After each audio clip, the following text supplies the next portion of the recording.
Well then, things are really moving ahead, and I even forgot to put these on, even though I technically shouldn't even be a trademark anymore, seeing that I am angry anime fan, the semi-retired despair reviewer nowadays only review Eden Zero.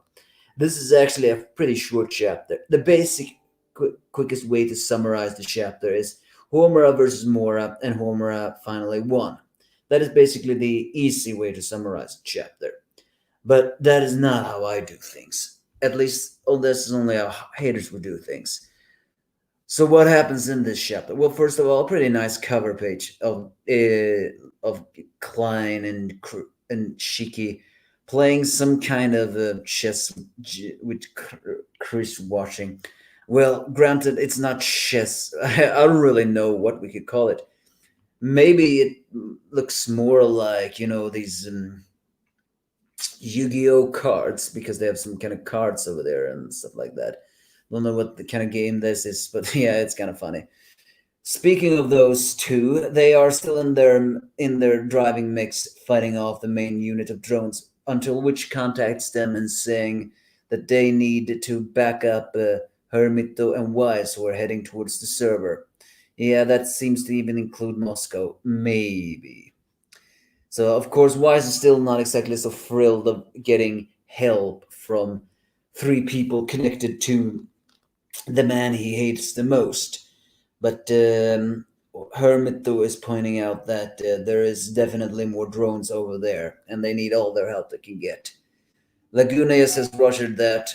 Klein says I will help, and Chris just says, "What do you think a mercenary is for? Huh, are they warming up to them at all?" Nah, I don't think so. But after that, we are switching back to the Homer and Wise. Sorry, Homer and Mora fight. Sorry, they have so similar sounding names that I guess it slipped off the tongue. And Homura's kimono is almost gone. This almost seems to confirm that she has a leotard underneath there, but nah, that's not exactly what it's true. But it's also not important right now. It's a wonderful situation that someone had pointed out something that's that a lot of or practically every single Eden Zero villain is a sadistic bastard, and I can understand why a lot of people complain about that because that almost because I have taken some writing courses and they always complain about that a villain with just one-sided thing is may not be so very interesting. But I know why we have so many sadistic bastards in thing. It is to make us sure we do not like them. They are not meant to be liked. That doesn't mean they're badly written. It just meant that they are not meant to be liked. You're not supposed to like someone who is pure evil. And what better way to do that than to show their sadistic sides? Either way, Mora is using his glue to throw debris at Homura, who do manages to evade it. All despite sweating, she can still cut it off. And here she shows she proclaims herself that she will defeat Mora because one who does not understand the hearts of an android cannot lose to them. After all, she has seen the android's heart more than all. And of course, Mora is just like that. But here it gets a really nice situation is that Homura changes the form of her soul blade. We have a lot of people complained. Sorry, that every time it seems that Homura uses a blade, it seems to change its shape. Sometimes a katana, sometimes a broadsword. So a lot of people begin to complain about this. But this chapter seems to suggest it is not that she is changing, it's that she can change it. Each sword has a different power because now she says something I did not see coming. She literally creates Wolverine like claws from the ether gear, and I thought that was impossible. I thought only Soul Blade was just that, a soul blade. But nah, it seems that she can even switch it up and transform it into different weapons or swords, or maybe in that case, bladed weapons. She calls this five sword fencing tiger form. And since her fighting has different, and we knew she could split it into two different pieces, and also point. merge them together like that. So it does mean that Soul Blade has different forms. Mora puts it like ain't just a sword. You can use all kinds of bladed weapons.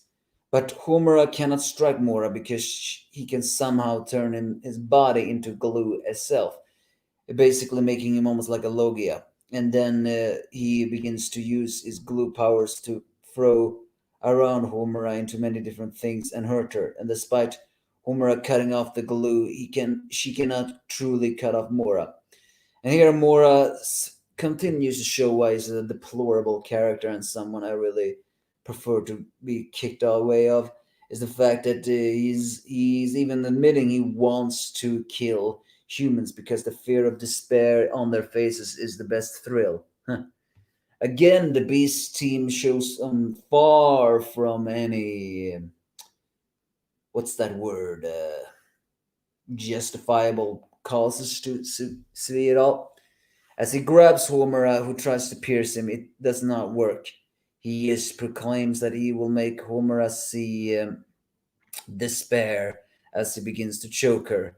It is just in that moment that he tries to fizzle her body with heat as he continues laughing.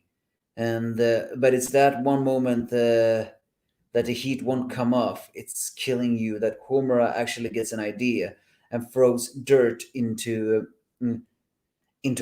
Mora's face and then proceeds to do the same. Given that his whole body is made of glue, the debris will glue into him, and by flowing the glue, and by throwing the debris on Mora, he let go of his grip. She believes that if doesn't make it unstuck, then maybe he will choke by having debris.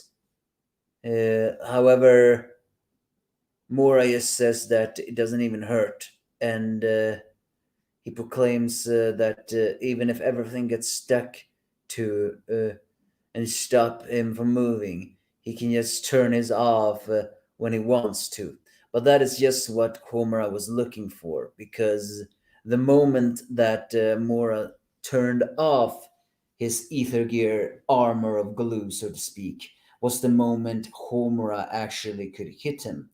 Because you may say, here's another thing that a lot of people are complaining about when it comes to Eden Zero.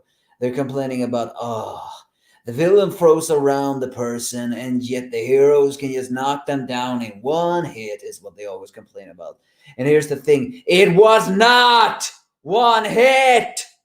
It was many, many hits. And if anything, why should you even complain about that? It just shows that our heroes are stronger than the villains. It is because the heroes have higher durability than the villains. And they know exactly when to do it. And also, Mora's body was made of glue before. That's why Homura couldn't fight him. But when he turned off that glue, Homura used the many claws before he could turn it back. And even seemed to channel lightning into the claws, which seems to imply that Soul Blade really can change elements into it. And since he was no longer glue or even get stuck, then then the weapons of the attack would just hurt Mora, meaning that it was obvious that was going to knock him down, or anything else for that matter. So Mora falls to the ground as his face is full of despair and tears, as Homura mockingly says to him, "Get yourself a mirror and see the face you long to behold." I have to admit, it's kind of funny and pathetic to see someone as sadistic as Mora suddenly crying tears of sadness when he is defeated. It is like he genuinely did not believe he was going to be defeated. Or maybe he just didn't like the pain. Or maybe in the end, he knows what will happen to him because he lost. All right, two down, only one to go. Next chapter will likely make us put back to Rebecca and Brittany, and hopefully that will also, sorry, be a one shot. Once Beast is out of the case, all that is left is the satellite. So far, the four-star Shrine Maidens are uncorrupted, and now Wise is getting aid. But Hermito is pointing out that there are many more droids in that satellite. So, yeah, I'm pretty sure we are gonna see some problems over there. But that's basically the chapter. I made it a little bit longer than it had to be. But it was a nice form to see Homura changing the way. Her soul blade is truly a very fascinating weapon. And yeah, I didn't really like Mora. Not because he was badly written, because his sadism was just something that I wanted to see defeated. So seeing him cry there, that was a satisfying scene. This is just what I wanted to see. But I have to admit, his ether gear is a very interesting one. Give me your thoughts if you have any.